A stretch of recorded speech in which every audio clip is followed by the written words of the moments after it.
Bonjour à tous et à toutes, bienvenue sur le Garden.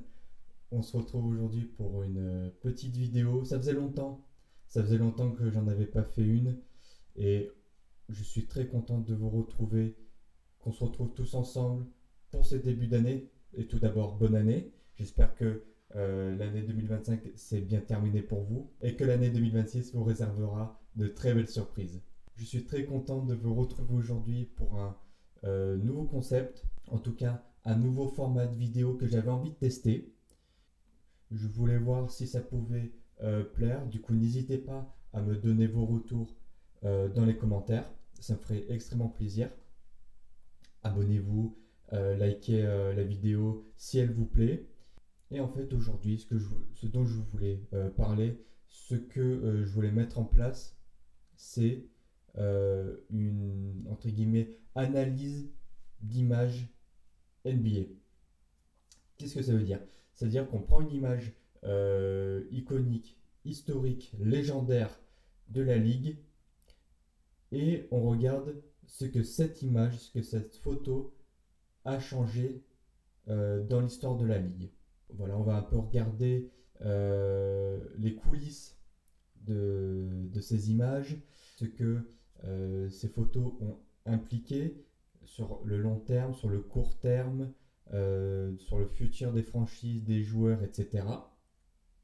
Je pense que c'est quelque chose qui est assez intéressant pour voir à quel point sur une photo, ça résume beaucoup de choses et ça implique énormément de choses, d'histoires pour les franchises et pour la ligue. N'hésitez pas du coup à me proposer euh, des photos, des images dont vous voulez que je vous parle pour les prochaines vidéos. On peut penser évidemment aux plus iconiques comme The Block de LeBron James sur Iguodala, ou alors par exemple le shoot au buzzer de Kawhi Leonard contre les Sixers quand il était aux Raptors, ou bien le shoot iconique de Ray Allen face aux Spurs. Voilà, n'hésitez pas à me donner des idées.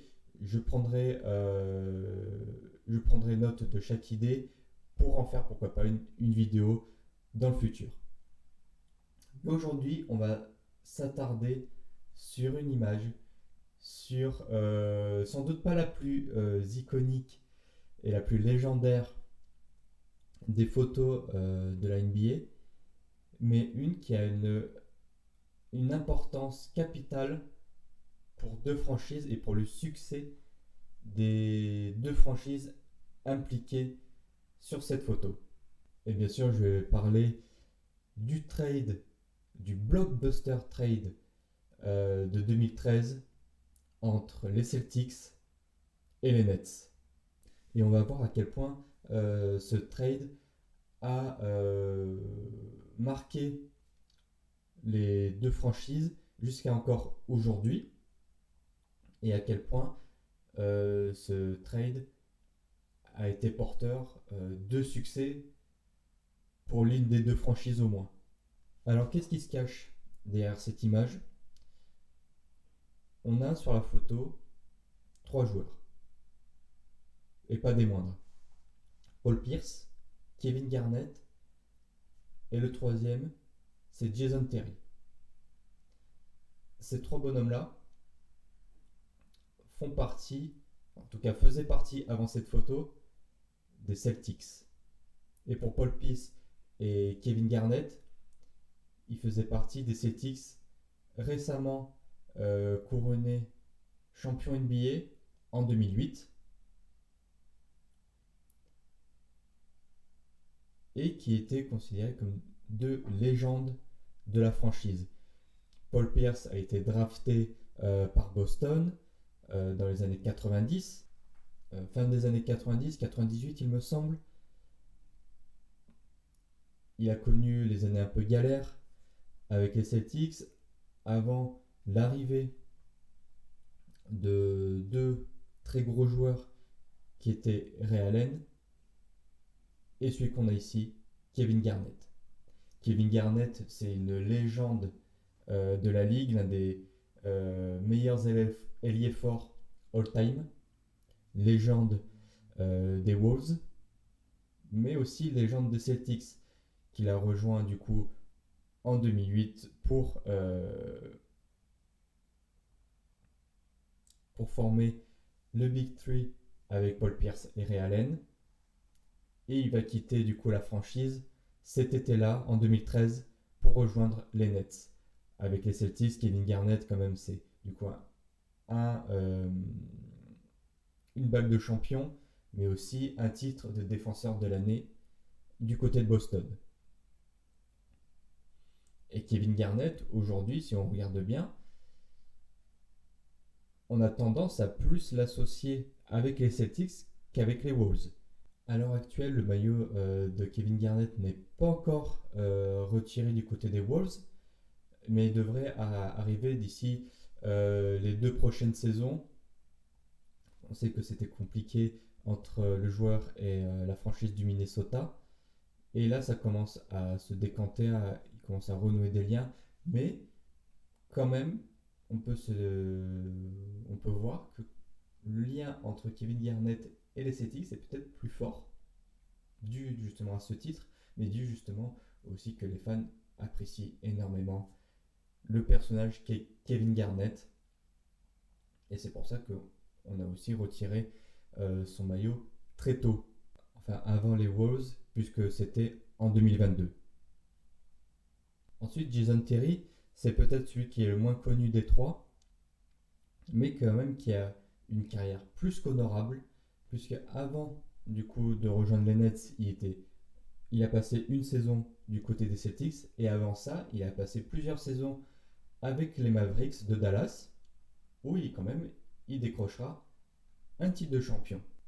Et Terry, c'est pas n'importe qui dans la ligue, passé par les Hawks, par Dallas également, où il tournait des fois des saisons à quasiment 20 points de moyenne, entre 15-19 points de moyenne.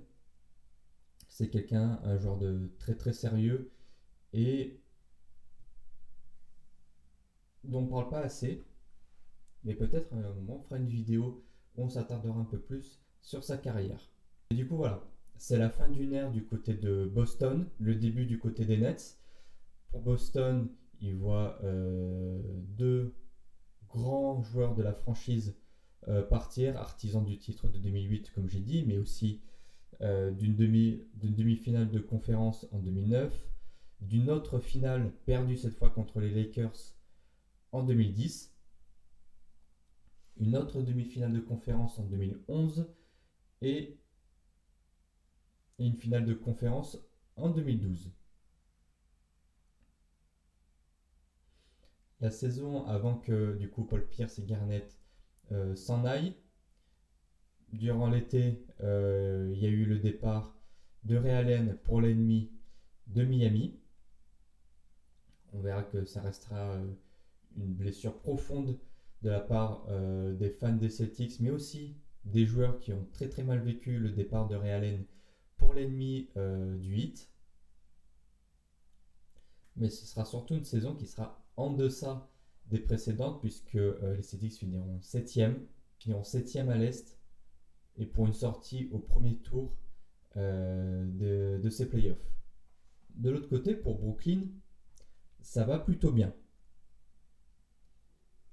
Lors de la saison 2012-2013, ils finissent 4e à l'Est, et on peut se dire, est-ce que ce serait pas le moment de tout miser pour gagner le plus vite possible un titre, pour aller le plus loin possible lors des 1, 2, voire 3 prochaines saisons. C'est une question qui va se poser parce que la franchise n'est pas inintéressante, les joueurs ne sont pas inintéressants et on sent que c'est peut-être le moment ou jamais entre guillemets. Du coup, les Nets vont faire le choix de miser sur des joueurs d'expérience, mais en fin de course. Paul Pierce, quand il arrive aux Nets sur la photo, il a 36 ans. Kevin Garnett, il a 37 ans. Et je n'ai plus l'âge de Jason Terry, mais il doit avoir aussi autour des 35-36 ans, vu le nombre d'années qu'il a passé dans la ligue avant ça. Mais quand on voit ces trois joueurs extrêmement expérimentés sur pas loin de leur déclin, on voit vraiment que l'objectif des Nets, c'est pas le futur, c'est pas de gagner dans 5 ans, c'est de gagner maintenant et au plus tard la saison prochaine. Parce qu'ils ne pourront pas garder éternellement ou sur plusieurs années ces joueurs-là. Du côté des Celtics, dans ce trade-là, ils vont recevoir du monde. Mais c'est pas forcément les joueurs qui vont recevoir qui vont marquer ce trade-là. On va voir un peu plus tard, mais pour rappeler les joueurs que les Celtics ont pu récupérer, on a du coup du Gerard Wallace, du Marshall Brooks, de Keith Bogans et Chris Joseph.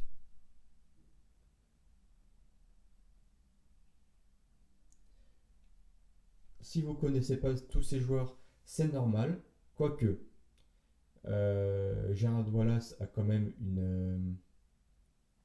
une carrière honorable, même plus qu'honorable, justement du côté Nets, Celtics, etc.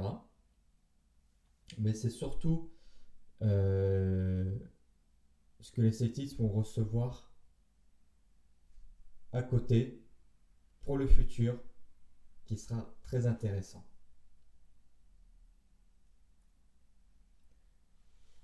Les Celtics vont recevoir du coup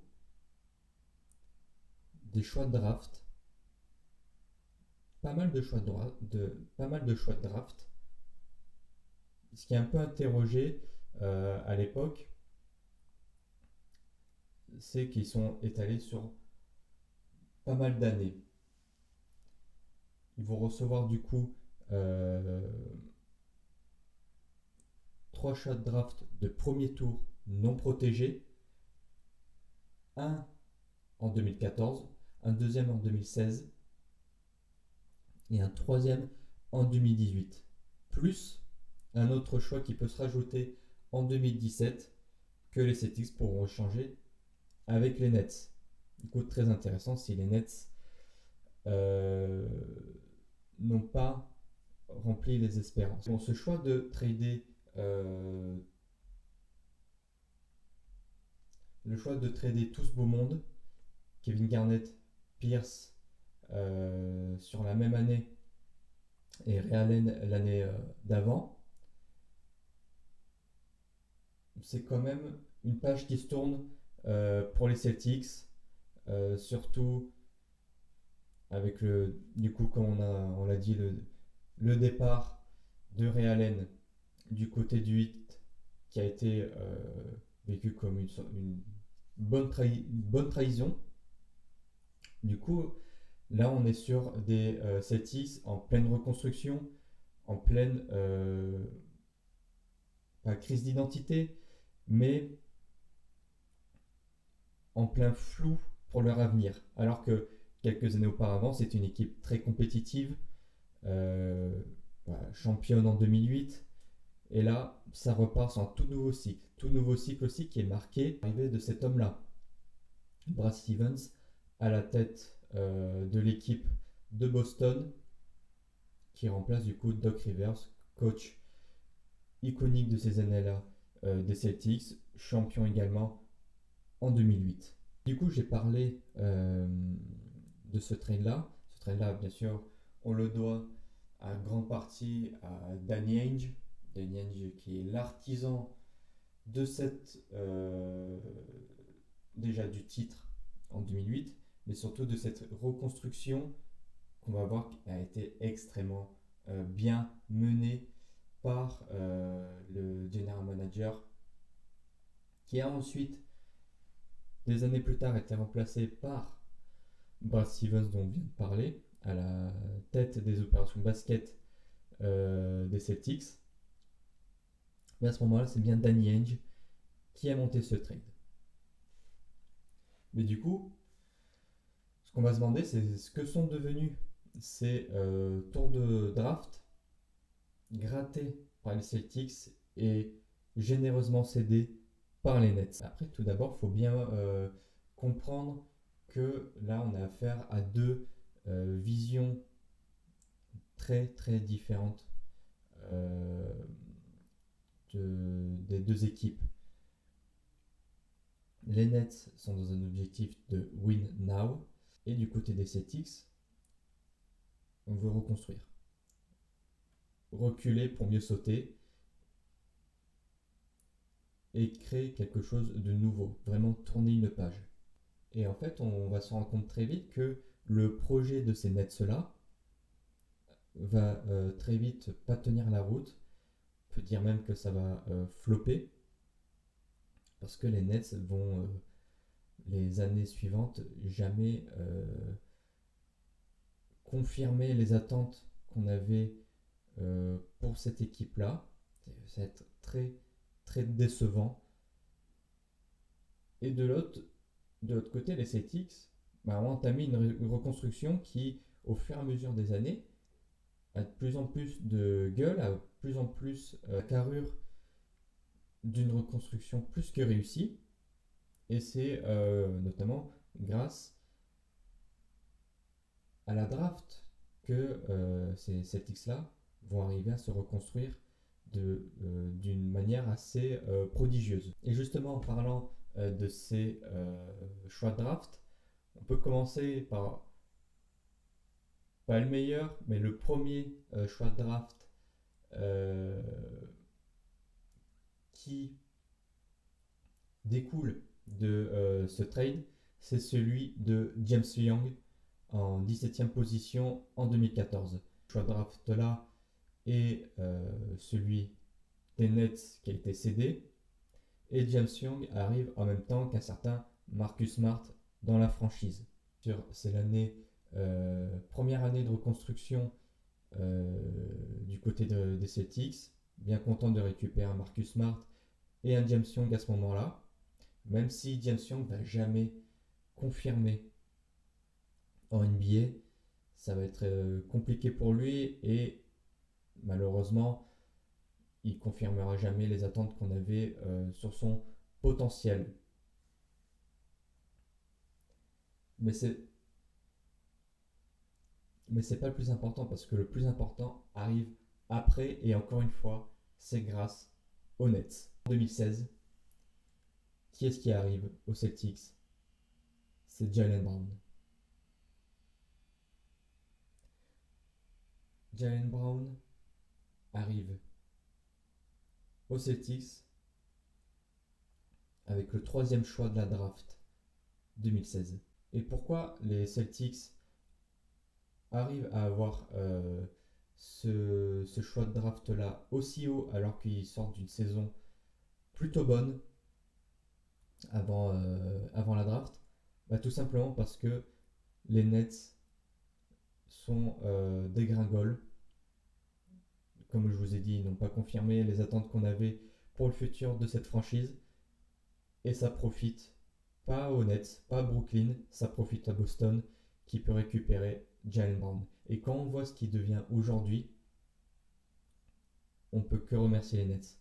Quand on voit la saison qu'il nous fait aujourd'hui en 2025-2026, des saisons de MVP, lui qui est du coup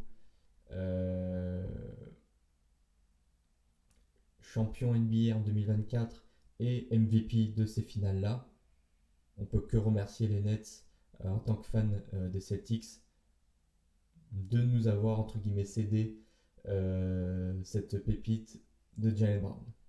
Mais il n'y a pas que lui. Il n'y a pas que lui qui est arrivé aux Celtics grâce à ce trade-là. Il y a aussi Jason Tatum, une année après en 2017, qui rejoint la franchise du Massachusetts.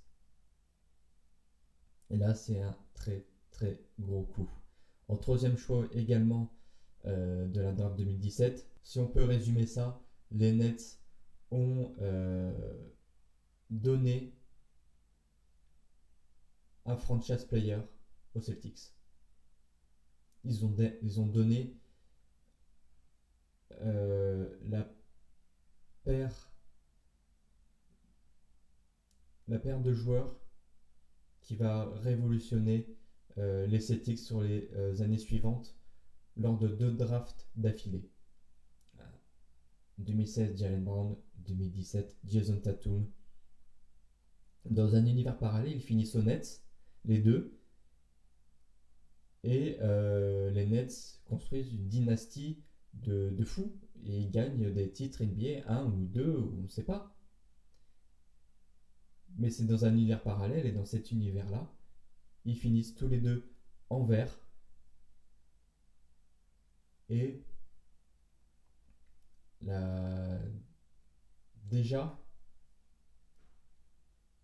on se dit que cette reconstruction a été un franc succès, et surtout qu'elle a été éclair, parce que juste quelques années après ce trade-là, les Celtics ont eu une saison ou deux compliquée, mais se sont très vite remis justement grâce à ce travail de Danny Ainge, et grâce notamment à cette vision qu'il a eue sur les différentes drafts.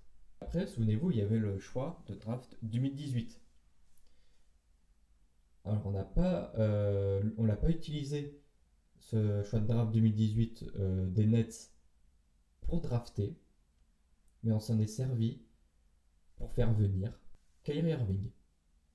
Kyrie Irving qui sera au cœur d'un projet qui va malheureusement pas aller au bout à cause de pas mal de paramètres, mais ce choix de draft, même s'il vient avec le trade d'une icône de ces années-là côté Celtics, avec le nom d'Isaiah Thomas, sur du coup Isaiah Thomas, Ante Zizic qui part du côté des Cavs, et Kyrie Irving du côté de Boston. C'est à cette époque-là, c'est un très très très très très gros coup. C'est un gros blockbuster trade qui doit marquer un tournant dans l'histoire des Celtics, et avec cette équipe-là, avec du coup l'arrivée aussi de Gordon Hayward la même année, à Ford, cette équipe-là doit finir champion. Et grâce aux Nets, on peut se dire que sur la photo qu'on a ici, les Nets ont donné Jason Tatum, Jaylen Brown et Kyrie Irving.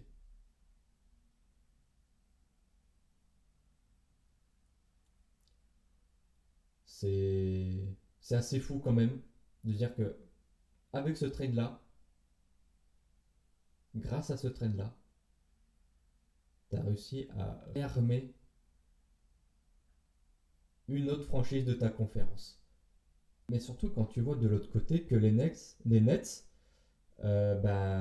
ça stagne, ça n'arrive pas à progresser, même ça a plus tendance à régresser, alors qu'il n'y a pas des joueurs inintéressants. Il y a bien sûr Brook Lopez, qui est une vraie légende des Nets, qui est resté pendant pas mal d'années, qui est vraiment un joueur quand on parle des Nets, moi je vois principalement Brook Lopez, tellement il surnageait dans cette franchise qui était des fois aux abois, qui inspirait pas grand chose. Lui il était là et il faisait de grosses statistiques. Ils ont tenté le pari aussi Jeremy Lin, qui n'a malheureusement pas fonctionné. Et quand on voit le talent de Jeremy Lin, il aurait pu aller tellement plus haut. Il méritait en tout cas d'aller tellement plus haut. Et c'est fort dommage pour les Nets, surtout quand après ils ont tenté des trucs, ils ont tenté des choses avec plus tard D'Angelo Russell, Spencer Dinwiddie, Jared Dudley, Jarrett Allen. cette équipe très très kiffante où c'était chaque point était célébré sur le banc, c'était la fête. Cette équipe des Nets était très surprenante, très kiffante à voir. On sentait que il y avait une ambiance folle, mais ça peinait à confirmer, ça peinait à aller loin. Et c'est aussi pour ça que euh, très vite les Nets se sont dit, pour gagner, il faut faire une super team. Pour gagner, il faut ramener des gros joueurs et c'est ce qu'ils vont réussir à faire en ramenant ces trois monstres, en ramenant James Harden, Kevin Durant et Kyrie Irving. Comme quoi, c'était grâce aux Nets en 2013 que les Celtics ont réussi à avoir Kyrie Irving. Et comme quoi le hasard est bien fait, c'est aux Nets que va se retrouver Kyrie Irving des années plus tard. Et cette super team là, sur le papier, ça a de la gueule. Ça a tout pour exploser la concurrence. Finalement, ça va pas faire grand chose. Ils vont assez peu quand même jouer les trois ensemble. Ça va pas matcher, la chimie va pas se faire. Et au final, ça va rien gagner et ça va exploser. Ça va exploser assez rapidement. James Harden va partir côté des Clippers. Irving va partir côté des Mavs. Et Kevin Durant, lui, va partir aussi du côté des Suns.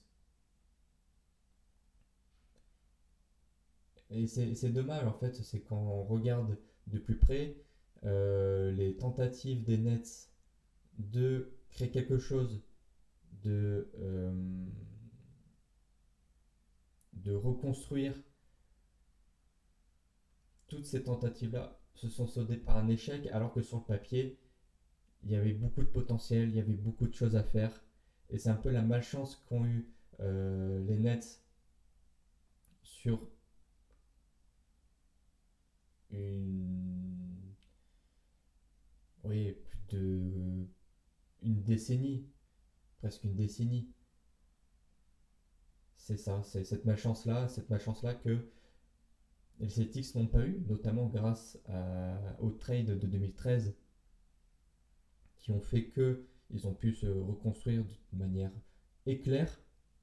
Et au final, là on pensait que les Nets allaient s'installer comme une équipe puissante à l'Est et dans la Ligue, et que les Celtics allaient avoir du mal à se reconstruire, finalement ça a été totalement l'inverse.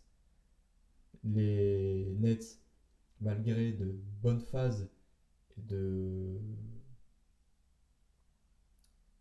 avenir qu'on pensait radieux, en fait ça a du mal, ça peine à convaincre, et de l'autre, les Celtics ne font que monter à ce moment-là, et avec un point d'orgue en 2024. En fait, c'est quand on regarde la reconstruction des Celtics, c'est vraiment ça s'appuie sur énormément de jeunes, parce que juste après du coup le départ de Paul Pierce, Ray Allen, Kevin Garnett, il y a eu cette phase où il y a eu énormément de jeunes avec du potentiel. On a parlé justement à la draft de James Young, ils ont drafté également Marcus Smart. Dans l'équipe, il y avait aussi du Avery Bradley, qui était un très très grand défenseur qui a fait plusieurs années du côté des Celtics, notamment avec Isaiah Thomas. Jay Crowder, avec qui justement Bradley, Isaiah Thomas et ce Crowder-là ont fait un Big Three de joueurs qui ne sont pas des All-Stars, mais qui ont fait tellement bien la franchise, ça marchait tellement bien les trois ultra complémentaires. Je ferai d'ailleurs, je pense, une vidéo sur ce trio-là Avery Bradley et à Isaiah Thomas, Jay Crowder, parce que avoir un trio qui n'était pas All-Star et qui marche tellement bien, c'est assez rare. Mais dans cette équipe-là, il y avait aussi du Kelly Olynyk, Jarvis Willinger. Après, j'en ai parlé, Isaiah Thomas qui a rejoint après l'équipe. Mais grâce justement à cette équipe avec Isaiah Thomas, menée par le meneur extraordinaire d'ailleurs, on a eu du coup cette équipe-là avec du coup Jason Tatum, Jaylen Brown, Kyrie Irving, Gordon Hayward et alors Ford. Cette équipe-là qui a quand même fait de très très bonnes choses, même si on pensait que ça irait au bout. Finalement, ça n'a pas été le cas. Ensuite, cette période-là, il y a eu la période avec Kemba Walker, qui pareil, même ça a été un très gros coup de la part des Celtics après le départ de Kyrie Irving, qui Kemba Walker devait remplacer l'ancien meneur des Cavs, parti du coup côté des Nets. Finalement, ça a été une période assez compliquée avec, on sait, Tristan Thompson, des joueurs comme Jeff Teague, Evan Fournier qui était arrivé aussi. C'est à ce moment-là aussi que Jason Tatum, Jaylen Brown ont pris pleinement les rênes de l'équipe, avec notamment bah, Marcus Smart à leur côté, où ils formaient un trio assez génial qui ira justement au final NBA perdu contre les Warriors. Et de l'autre côté, en même temps, il y a l'arrivée de Derrick White, la draft de Peyton Pritchard, l'arrivée d'un nouvel entraîneur, Joe Mazzulla, qui remplace Brad Stevens, qui lui-même remplace Danny Ainge, euh, et à partir de là, construisent une équipe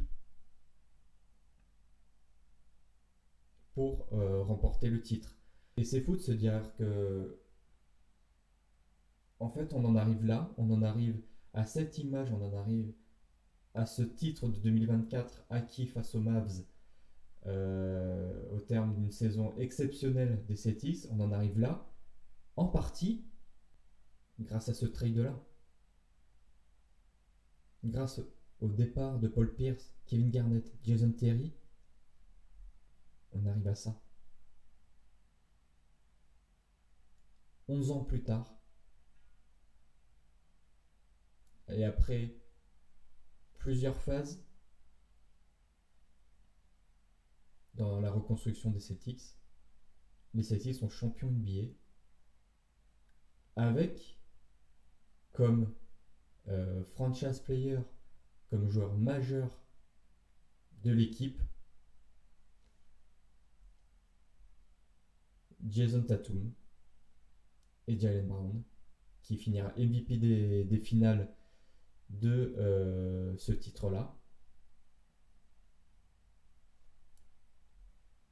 Et c'est fou de se dire que ces deux-là sont arrivés, sont ici, avec le trophée en main, grâce aux Nets. Sans les Nets, on n'aurait pas Jason Tatum, on n'aurait pas Jaylen Brown, on n'aurait pas Jiro Holiday qui serait venu, Derrick White qui serait venu, Joe Mazzulla n'aurait peut-être jamais pris les rênes d'une équipe NBA. Porzingis ne serait pas là, Peyton Pritchard serait sans doute pas là non plus, alors Ford non plus, Deus Tatum il serait pas là non plus, il serait du côté des Nets. Sans ce trade-là, il n'y a pas ce titre-là. C'est pour ça que je voulais faire ce concept-là, ce genre de vidéo-là, parce que d'une simple image, d'un trade comme il se passe chaque année, il se passe des plus ou moins gros trades. Là, c'est un gros trade, mais il s'en passe plusieurs chaque année. Bah, de ce trade-là, ça crée l'histoire. Et c'est encore plus fou parce que les joueurs qui ont été tradés, ce sont les joueurs qui ont remporté le titre de 2008. Il a fallu attendre de 2008 à 2024, il a fallu attendre tout ça pour que les Celtics regagnent un titre. Et c'est un signe. C'est un signe que les joueurs qui ont aidé, qui ont permis aux Celtics de gagner ce titre en 2024, viennent du trade qui implique les joueurs qui ont fait gagner le titre en 2008, le dernier titre avant celui de 2024. C'est des coups du sort qui sont qui font que ce trade-là est encore plus iconique, que cette photo-là mérite d'être iconique, mérite d'être classée comme légendaire. Il mérite d'être classé comme une photo légendaire. Et c'est pour ça que je voulais faire ce concept-là. C'est pour ça, parce que j'adore voir à quel point une image a changé la ligue. Et cette image-là a changé la ligue parce que aujourd'hui, on parle des Celtics, on parle d'une équipe forte encore aujourd'hui, même si cette année on pensait que ça allait dégringoler. Ça dégringole pas. Grâce à qui? Grâce à Jaylen Brown qui nous sort une saison monstrueuse. Et Jaylen Brown a été acquis grâce aux Nets. J'ai l'impression de me répéter, mais en fait, pour résumer, faut remercier les Nets. En tant que fan de Celtics, faut remercier les Nets pour le titre de 2024. Merci beaucoup. Voilà. Et voici la timeline. Tout ce qui se cache derrière. Et ensuite, et à la suite de cette image-là.